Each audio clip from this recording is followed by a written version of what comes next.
I feel like telling a story that's very important to me, a story that's very near and dear to my heart, a story that all of us get told at some point in our lives.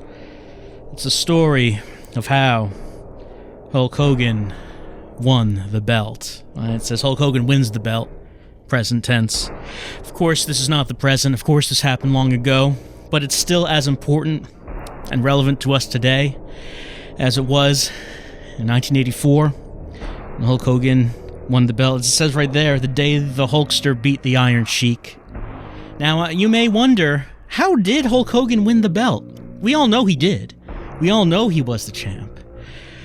But you may not know exactly how it went down that fateful night. Fateful night, I should say. Also faithful, as Hulk Hogan believed in himself and God caused him to win the belt. Hulk Hogan said all the time to say your prayers, and you say your prayers so God will allow you to strike down your enemies, the basis of all religion, as we know, and Hulk Hogan is the proof of the truth. 12 stickers, 12 collector stickers inside. Now, I used to have those stickers, but I don't have them anymore. I mean, that was a long time ago. I don't know where those stickers are. I have no stickers for you, I'm sorry. But that's not so important. What is important is that we're going to find out how Hulk Hogan won the belt. Now, I know that for most of us, it's a very personal story, and for most of us, this is something...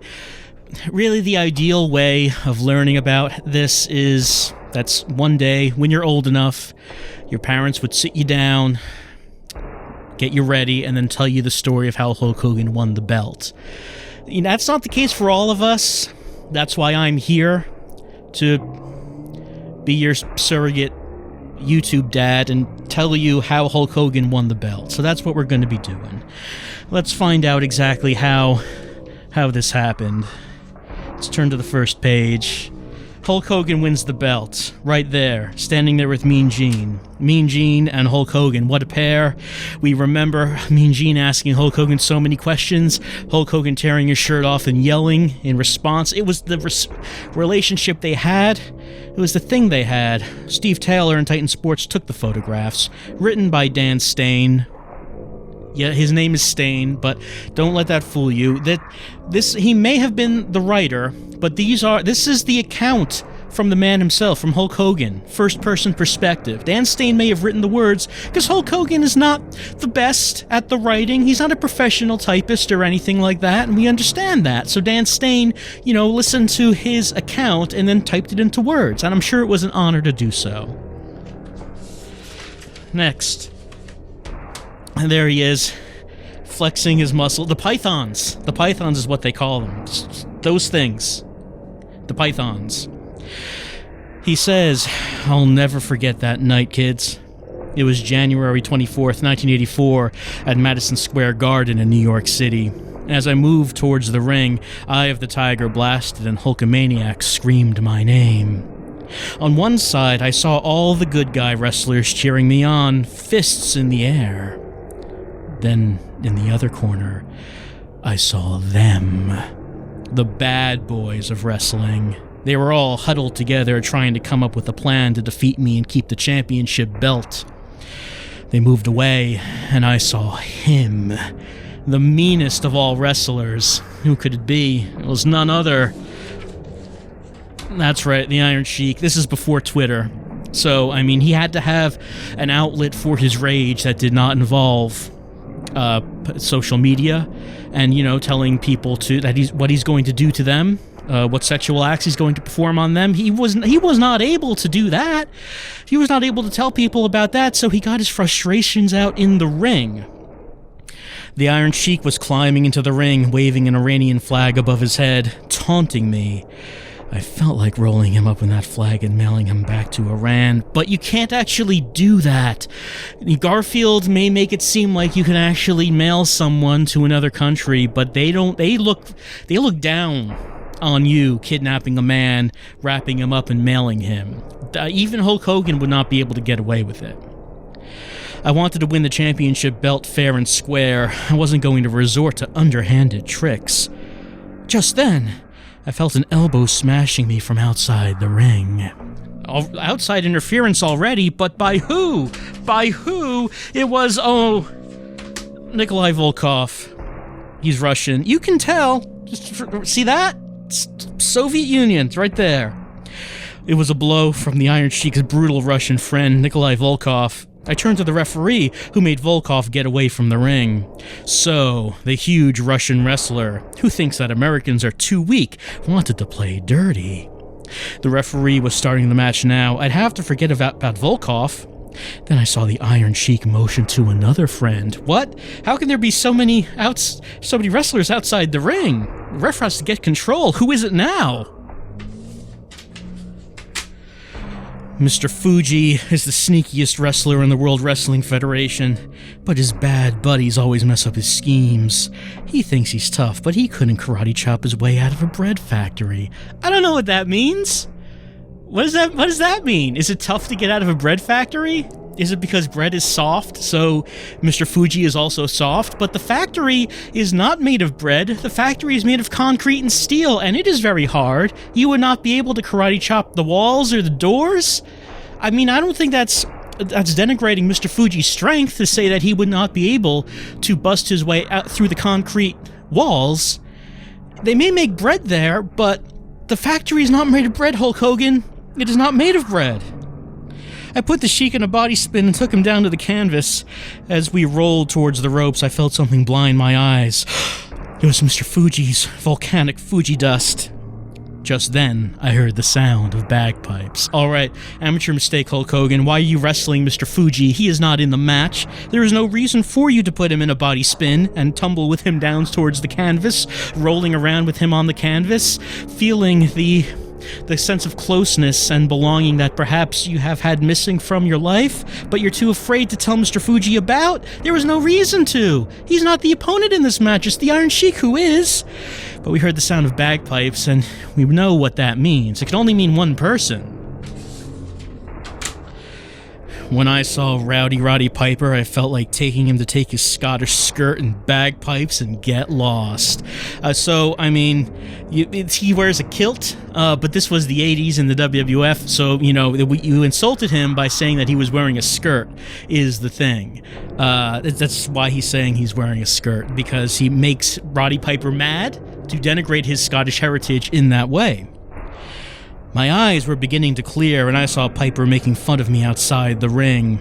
Ever since he smashed a rock and roll record over Captain Lou Albano's head, I've been mad at him. Then I heard someone else screaming. Oh man, how can there be so many people outside this ring? The match hasn't even started yet. It's like the Iron Sheik and Hulk Hogan have not even locked up yet. This is just great. Here I am, trying to keep my mind on the Sheik and Big John Studs heckling me from the crowd. Come on, Hogan. You can't pay attention to every heckler in the crowd. Come on, be professional about this. Especially the big shirtless man who was yelling at you from the crowd. Just ignore him.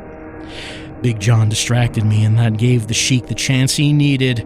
Before I could react, the Iron Sheik threw me to the mat. He tried to get me into his horrible camel clutch hold. No one had ever gotten out of it yet. That's when I heard my friend, the big guy, yell, "Oh, thank God, friends are on their way to help out Hulk Hogan in this mockery of a match." I mean, it's just begun. All the Iron Sheik has done is throw Hulk Hogan to the mat. He's already trying to get the finisher on. The camel clutch is his devastating submission hold. It's how he won the title. He put it on Bob Backlund, and Bob Backlund's manager threw in the towel because Bob Backlund would never give up. Because he would never give up, even if his back was going to be broken.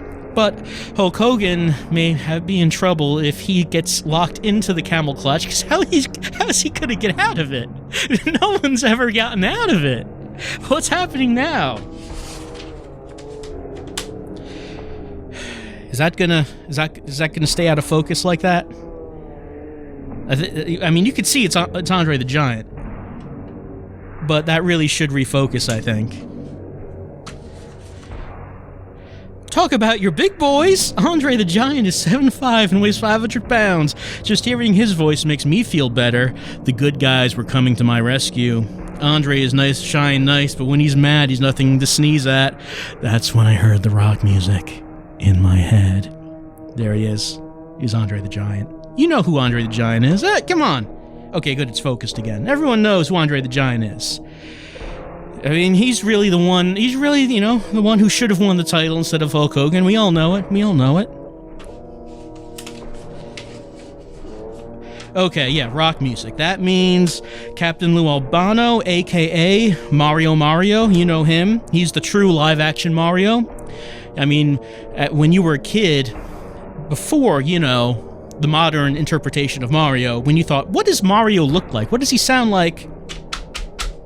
Right there. Right there, baby. Captain Lou Albano was making fists at the Iron Sheik and cheering with all the other Hulkamaniacs to get me moving. I heard and felt the rock and wrestling connection. I couldn't let the Iron Sheik keep the belt. The Iron Sheik kept trying to put his camel clutch hold on me, but I was holding him off. That's when I heard a dog howling. How many people are going to run in on this match? There's so many. And the match is, like, barely anything has actually happened in the match. Also, the Rock and Wrestling Connection, like it's a promotional thing back in the 80s involving Captain Lou Albano and Cyndi Lauper. You see, she was, a musician, and then she got involved with the WWE, so it's like rock and wrestling. That's what that was about. Hulk Hogan plays the bass guitar. I don't know if you know that about him. He does actually, it's not a joke, he plays the guitar, so he is down with the Rock and Wrestling Connection. Anyway, and Roddy Piper obviously is not, because he plays the bagpipes, and what place do bagpipes have in rock and roll? None. If I wasn't a dog lover before, I was now. The Junkyard Dog's theme song, Another One Bites the Dust, filled the arena. And that's a really good choice for a theme song. The JYD was dancing in the aisles with a couple of Hulkamaniacs. Suddenly, the JYD started barking his head off and running around in circles.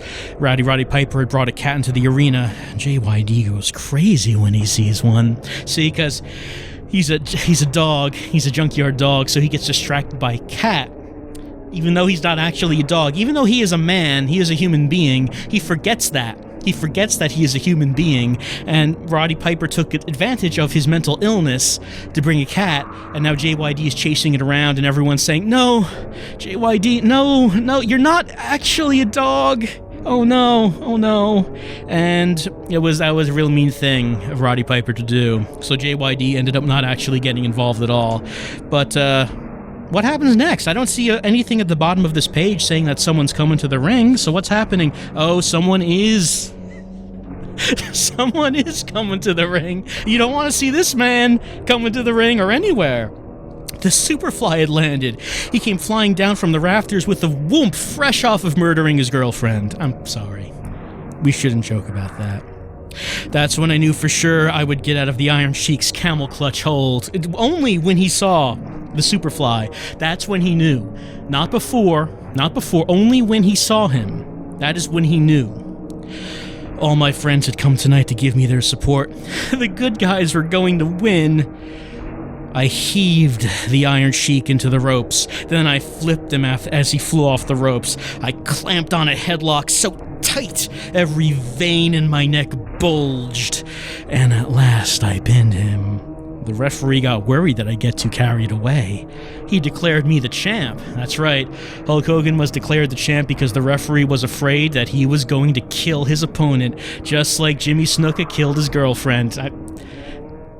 Hulk Hogan got carried away, and this really ends in an odd way, doesn't it?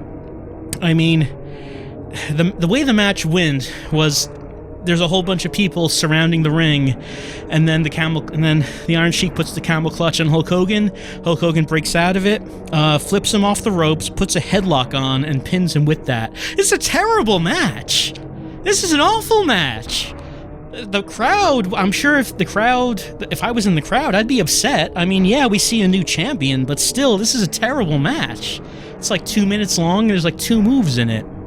Hulk Hogan didn't even use his trademark finish, which is, he gets beat up, Then he starts hulking up, he starts shaking his head, and he points at the opponent, and the opponent's punches have no effect on him anymore. Then Hulk Hogan punches the opponent 3 times, bounces him off the ropes, gives him the big boot. The big boot being that Hulk Hogan lifts up his leg and the opponent runs into the foot is what happens. Then they fall down and Hulk Hogan gives him the big leg drop, and then 1, 2, 3. That's the normal finish, and that did not even happen here. What is this? This is a terrible match. I give it -2 stars. I don't give it less than that because at least it was short. If it's going to be bad, you want it to be short, I suppose. But anyway, let's finish it up with victory. I had won the championship belt. All my friends, the good guys, were going wild. The bad guys of wrestling had been defeated. All the months of hard work, exercise, pumping iron, and eating right had finally paid off. I was the World Wrestling Federation Heavyweight Champion. If you eat right, exercise, and get plenty of rest, you can be a champion too in whatever you do. And if you want to see the Rock and Wrestling Connection in action, you can watch me and all the other WWF superstars on TV. Or if you can, come cheer us on in person when we're in your town. When we're in your town. Victory! Go cheer them on when they're in your town. So it ended up just being kind of an ad to go see their shows, is I guess what this was. So, that's it. That's the story. Now you know. Now you know how Hulk Hogan, it's out of focus, how Hulk Hogan wins the belt. There's the belt.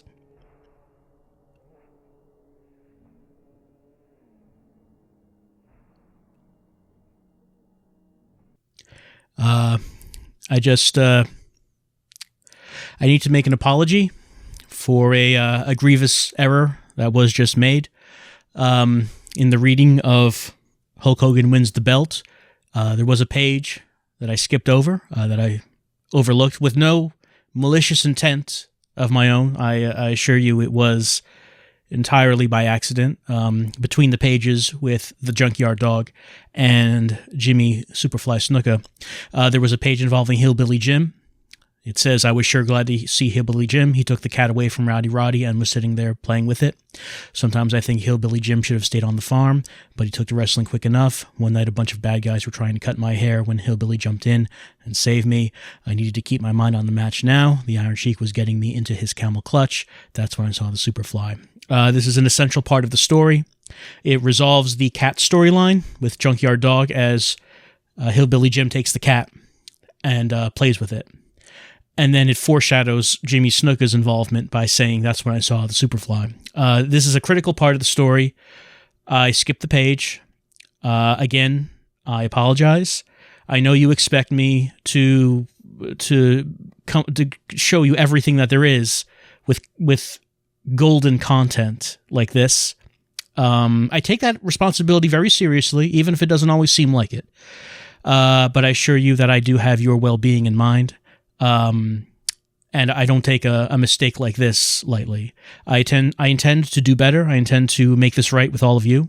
And once again, I apologize for skipping over the Hillbilly Jim page in the reading of Hulk Hogan wins the belt. I hope you can find it in your heart to forgive me and allow me to continue to make YouTube videos for you. Again, I apologize.